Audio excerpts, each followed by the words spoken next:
प्रगतिशील बुद्धिजीवी मंच का बहुत बहुत शुक्रिया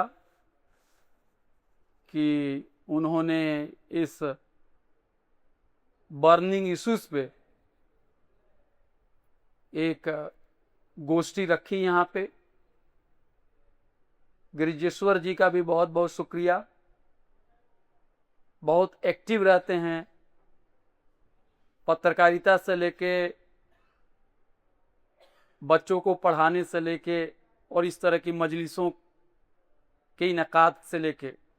आप लोगों का भी बहुत बहुत शुक्रिया, आप सब लोग यहाँ पे आए। लिटरेचर के स्टूडेंट होने के नाते, फिलॉसफी के स्टूडेंट होने के नाते मैं ये कह सकता हूं कि कई बार आपके दिलो दिमाग में जो बातें दबी होती हैं वो जुबान पे आ जाती हैं। जातिवादी समाज को देखिए, जब आप चोर किसी को बोलते हैं तो एक दलित जाति है, उसको उस चोर के साथ आप जोड़ देते हैं। आप समझ रहे हैं मैं क्या कहना चाह रहा हूं।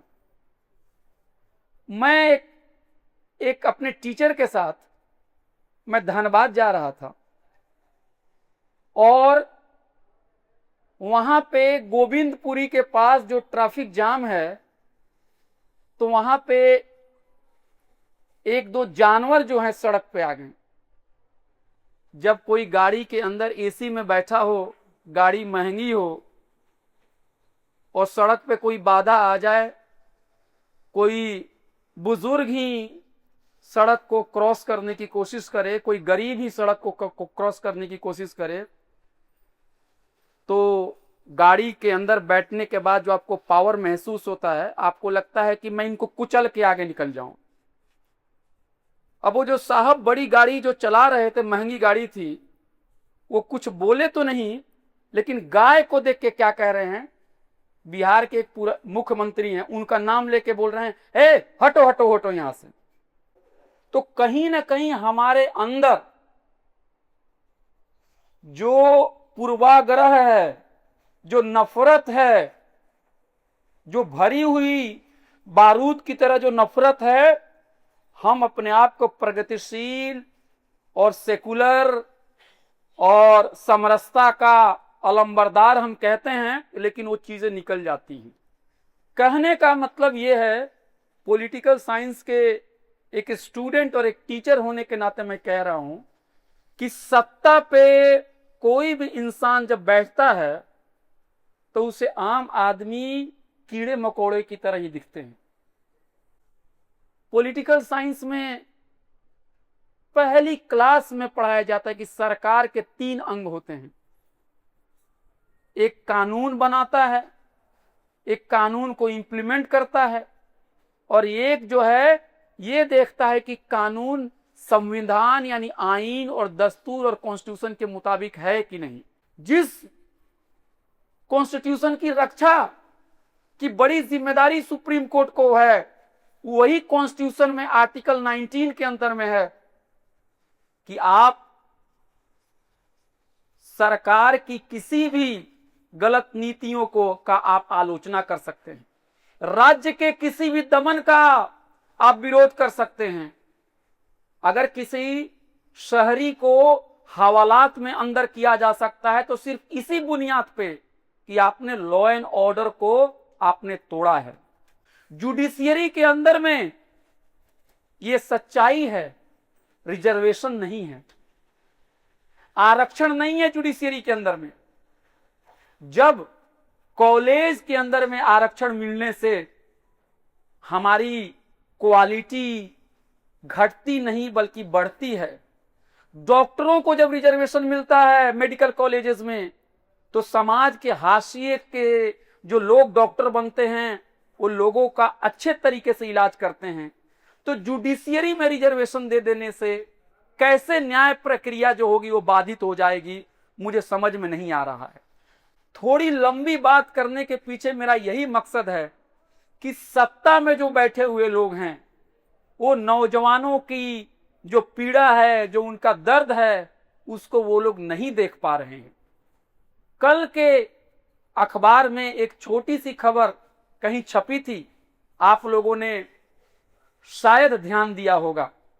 भारत के एक पूंजीपति, उन्होंने पिछले साल उनकी आमदनी 95,000 करोड़ हुई है। 95,000 करोड़ उनकी आमदनी हुई है। लेकिन यहां पे मजदूरी करने वाले जो हमारे भाई हैं, उनकी आमदनी कितनी बड़ी है। 2025 के जून में आपकी क्या मजदूरी थी और आज आपकी क्या मजदूरी है। अगर आप उसको देखें और पूंजीपतियों की आमदनी को देखें तो आपको मालूम होगा कि यह देश दो दिशाओं में चल रहा है। जो लोग सड़क बना रहे हैं, पुल बना रहे हैं, उनकी जान की कोई कीमत नहीं है। अभी निरसा में कुछ रोज पहले एक मजदूर के ऊपर पाइप गिरने की वजह से उनकी मृत्यु हो गई। जब लोगों ने विरोध किया तो सत्ता पक्ष के लोगों ने क्या कहा कि ये विकास के काम में आप बाधा नहीं डाल सकते हैं। गरीब का बच्चा मर जाए उसको आप साफ पानी नहीं देंगे।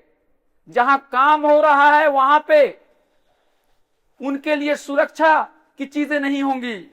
कोई जब मर जाता है और जब उसके लिए लोग आक्रोश करते हैं तो कहा जाता है कि आप विकास जो है उसमें बाधा बन रहे हैं।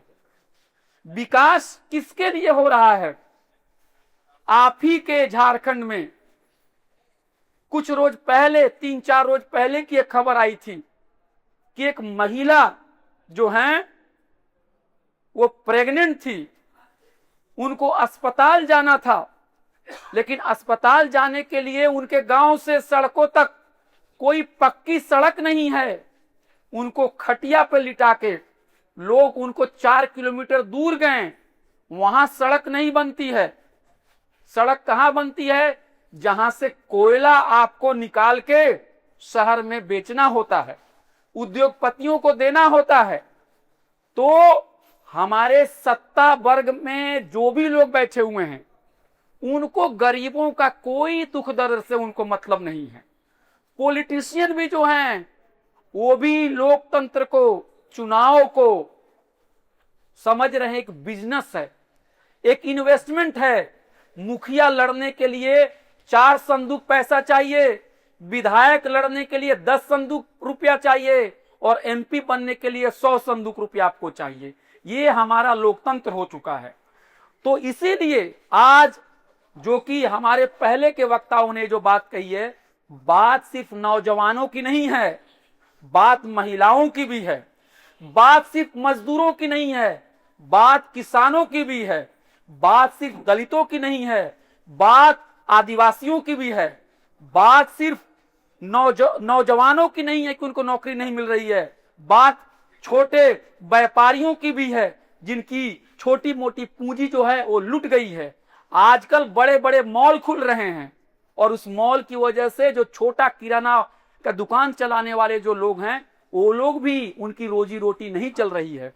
तो मैं यही कह रहा हूं कि जो कॉकरोच पार्टी जो बनी है, वो कहीं ना कहीं हमारे समाज में जो गुस्सा है, जो हमारे समाज में जो लोगों की सरकार से नाराजगी है, जो हमारे समाज में सत्ता वर्ग की बेहिसी है, उनके खिलाफ एक तरह का गुस्सा है। मैं अपनी बात को विराम देने से पहले 1 मिनट और आपसे वक्त लूंगा। 2012 की बात है। हम लोग जेएनयू में उस समय एमए कर रहे थे और उस समय अन्ना आंदोलन भी चल रहा था और मैं उस वक्त स्टूडेंट था। और न्यूज़पेपर के पन्ने जब हम पलटते थे तो हम देखते थे, मैं अपने व्यक्तिगत अनुभव से ये बातें कह रहा हूं, जब हम लोग पन्ने पलटते थे तो हमें बड़ा ताज्जुब होता था कि इस शहर में बस्तियां उजाड़ दी जा रही हैं, पेड़ काट दिए जा रहे हैं, कहीं आगजनी हो जा रही है, तो अंग्रेजी के अखबारों में छोटी छोटी खबरें आती हैं। ये कौन सा ऐसा आंदोलन है जिसके लिए 4 पेज, 5 पेज, 6 पेज की खबरें आती थी, सारे अखबारों में आती थी। और उस जमाने में प्रगतिशील समूह का एक बड़ा हिस्सा उस अन्ना आंदोलन को डायरेक्टली या इनडायरेक्टली उसको सपोर्ट किया। हम लोग नहीं किए। उसकी एक सिंपल सी वजह है कि हम किसी भी आंदोलन को जब देखते हैं तो हम दलित, आदिवासी, अल्पसंख्यक, किसान, मजदूर की दृष्टि से हम उसको देखते हैं। और जब हम अन्ना आंदोलन को देख रहे थे तो कहीं ना कहीं मैं ये सवाल पूछ रहा था कि इसमें दलितों के लिए क्या है, इसमें आदिवासियों के लिए क्या है, इसमें किसानों के लिए क्या है, इसमें मजदूरों के लिए क्या है। तो मुझे लगता था इसमें दंगा जो हो रहा है उसको रोकने के लिए कुछ बातें हैं कि नहीं है। तो मुझे लगता था कि इसमें बहुत ज्यादा बातें नहीं हो रही हैं। देखिए, कोई भी जब आंदोलन हो तो हमें उस आंदोलन को कंडेम नहीं करना चाहिए, क्योंकि लोकतंत्र में कोई एक सेक्शन है, अगर उसकी नाराजगी है, अगर सत्ता वर्ग से सवाल कर रहा है तो हमें उसको कलंकित नहीं करना चाहिए। लेकिन एक बात और हमें याद रखनी चाहिए कि हमें अपनी राजनीति को समझनी चाहिए। और मैं एक एग्जाम्पल दूंगा कि जैसे हमें अपनी खिड़कियों को खोल के रखना है, लेकिन हमें इस बात को भी देखना है कि हम उस हवा में बह न जाएं। मेरा सिर्फ इतना ही कहना है कि हमें भारतीय कॉकरोच पार्टी को या कोई भी इस तरह के आंदोलन जो हो रहे हैं, जहां तक सरकार की दमनकारी नीतियां हैं, जहां तक सरकार बेरोजगारी दूर करने में, गरीबों के मसाइल को हल करने में नाकाम हो रही है, वहां तक हमें उनके साथ रहना चाहिए। लेकिन हम अगर प्रगतिशील हैं, हम अगर वामपंथी हैं, हम बाबा साहब के फॉलोअर हैं, तो हमें अपने सवाल को भी गांठ बांध के रखनी चाहिए और हमें ब्लैंक चेक किसी को नहीं देना चाहिए और ना ही किसी आंदोलन को हड़बड़ी में कलंकित करना चाहिए। हमें बहुत ही सोच समझ के कदम रखने चाहिए, क्योंकि कई बार बहुत सारे लोग हमदर्द बन के आते हैं और जब वक्त आता है तो हमारा साथ छोड़ के चले जाते हैं। इन्हीं बातों के साथ मैं अपनी बात को विराम देता हूं। बहुत बहुत शुक्रिया।